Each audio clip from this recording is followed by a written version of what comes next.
Hello everybody, welcome to another World of Tanks game. In this game we are playing as the Cromwell, tier 6 tank in a tier 6 game, so we are actually top tier in this game, which is quite nice. Roughly 50% tier 6, the rest are tier 5s and tier 4s. Now the matchup might look relatively uneven, because on our team we have exactly one heavy tank, and mostly medium tanks. On the other team they have 7 heavy tanks, and then 1 tank destroyer and a couple of lights. We've got a few more tank destroyers, but this might look unbalanced if you believe that heavy tanks carry the battle, which to be fair a lot of the time they do. However, what's going to be demonstrated here is that well played mediums can beat heavies, and the fact that if you're in a game where you are heavily outnumbered by heavy tanks, that does not mean an automatic loss, which is an easy thing to assume. So to begin with, I'm in my Cromwell and I'm going to head up this hill, which you can see directly in front of me, because this hill gives quite a good vantage point over this village down here, which is sort of down towards the southeast of the map. Now I need to be careful because I do not have any great camouflage and I don't have 6th sense on my commander, which means that I do not get alerted if I get spotted, which means I have to be very careful, because if I do get spotted, the first I'll know about it is when shells start hitting me. So I'm keeping a vantage point here at the moment. Now there is a light tank around somewhere there, the Leopard, who is going to prove how not to play light tanks. He's just going to camp on top of the hill and not do anything. So I'm now going to move forward and scout to try and get some spots on the enemy and use my speed to get away if I need to. So we're going to go around this hill and try and get a vantage point kind of round here. So I start heading towards here because I'm going to try and support these two, the VK and the Panzer IV, going through this valley. Now they just blew up the Rudy, which is nice because that means I don't have to deal with him. T14 is over that side, so I don't have to deal with him either, but I'm just going to pop my head over the top and see if anybody else is coming. So keep this rock between us and anybody who might be there, and then we're just going to poke our nose up around here. Crap, big heavy tank. I don't notice him until now, and then as soon as I notice him I start retreating. They spot me at the same time, but fortunately I get behind the rock before they see me. I can't take hits really from either of these two because my armour is basically non-existent. There's an artillery somewhere back there as well. You just saw the shot. So taking these two head on is basically suicide. So what I'm going to do instead is I'm going to head this way and we're going to go round this hill and try and get them from behind. So what I'm hoping is the VK, well, he's on his own now, the VK will hold them off. So poke a head over the top, stick a shot on the ARL, good hit. Can we get another shot? Yes, we can. We miss, and then we have to retreat because the OI is pointing his gun in our direction. Although they recently got nerfed, those OIs are horrendously powerful, and we want to avoid them if we can. So head over the top again, spot the Type 95. He's behind the hill, can't really do anything about him. OI is now there, so we can't do anything about him either. Get another shot into the ARL. So he's now lost a lot of health.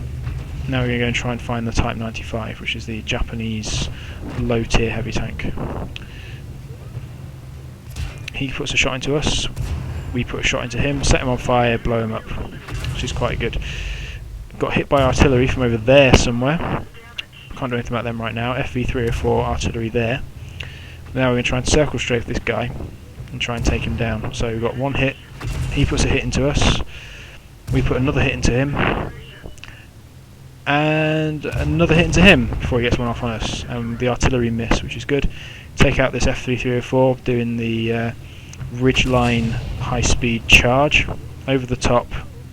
Put a shot into him, bang, and he's dead. If he had had a shot ready, that might have been slightly more suicidal than it turned out being, but fortunately he didn't have a shot ready. The OI is now inexplicably looking in our direction, even though, and we're dead. Even though there's a Skoda coming up right behind him, as you can see. The Skoda is now right next to him, and he wasted a shot on us, which means he's now basically dead, because it takes half a minute for him to reload, by which point the Skoda will have put several shots into him, and he'll be down. So, let's carry on. Yep, Skoda puts a shot in. Skoda puts another shot in, I think. I moved the camera at this point, yep. So, we're skipping between tanks. 88 is there. Artillery, T-34, Skoda, this is more interesting. So Skoda managed to avoid being hit by the artillery, and now he's going in the same direction that I was going in. He does get hit by artillery. I'm surprised the artillery can see him, actually, because there's nobody else around. So I don't know quite how good their view range is. Either that or they're just guessing. But either way, he's now repaired his track, so he's now on his way. Just following the field, chilling, going down the road, trying to find these artillery who are hidden in this direction somewhere. We know they're there. Yeah, there's no other place for them to be, and shots have been coming from that direction all game. The team on the other side of the map are doing a pretty good job, but we're following Skoda for now. Panzerstaffel 4B, I think it's an artillery unit. We've just spotted him, or he's been spotted, but we got tracked again before he could actually do anything. So Skoda is now moving forwards. Artillery misses him. They shouldn't be able to see him now, actually. Carrying on, going to pop over the ridgeline. Skoda T25 on the other team has been spotted. There's the artillery. So miss, hit, he's been hit. Other artillery manages to miss. Good counter battery fire by our AMX-13. One hit on the M44, which is inexplicably going to try and ram him. M44 hurts itself massively. And then another extremely precise bit of counter battery fire, this time by our... Actually, I can't see who did that. But anyway, one of our other artilleries. And now we're just going to follow the Matilda to take on the last tank, which is the Japanese Tier 5 heavy tank, the OIX, which I think stands for experimental prototype heavy tank. Leopard's going to run over the ridgeline and spot him. First artillery misses, second artillery direct hit. That was the AMX-13 again, so the artillery did very well in this game. And that is, as they say, that is a nice 360-degree view of the wreckage of my tank. But that was a very good game. So I managed to get 3 kills, quite a bit of damage. You can see in the top left a little counter. Got over 1,000 damage in terms of hits, and a bit of ramming as well. And that's something to do, that's a demonstration of another kind of technique in using the Cromwell, using your speed to take advantage of situations, get around behind tanks, trying to avoid getting shot if possible, and using the over-ridge artillery neutralisation technique. So that is, as they say, that. If you have any comments, feel free to leave them. Any suggestions, any requests, any insults, feel free to put them in the comment section. I might read them. Thank you very much for watching, and stay tuned for more videos.